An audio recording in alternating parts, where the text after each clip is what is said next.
מה השירות או הערך שאת נותנת, שלדעתך רוב בעלי עסקים אפילו לא יודעים שהם צריכים?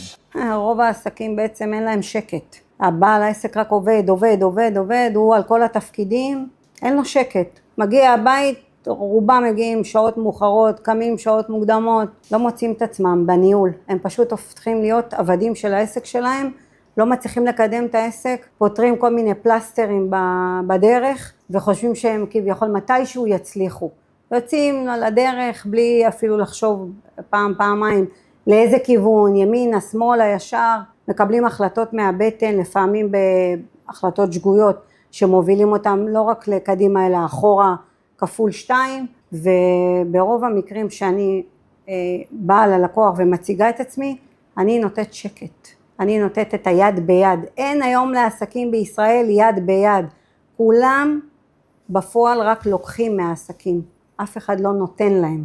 כלומר, אם זה רשות המיסים, אם זה כל מיני בעלי המקצוע, אם זה אנשי שיווק שזה עלויות, אם זה עובדים בשביל לבצע את העבודה. מאוד קשה למצוא שחקני נשמה שיהיו באותו פרופיל כמו בעל העסק, שבעצם הם ייקחו את העסק יד ביד איתו ויגידו אוקיי בוא נצמיח כשותפים.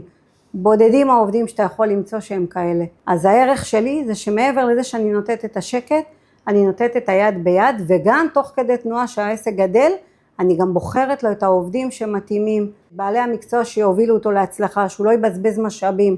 היום הזמן זה המשאב הכי יקר לבעל עסק. ברגע שהוא מבזבז את הזמן, הוא איבד הרבה כסף.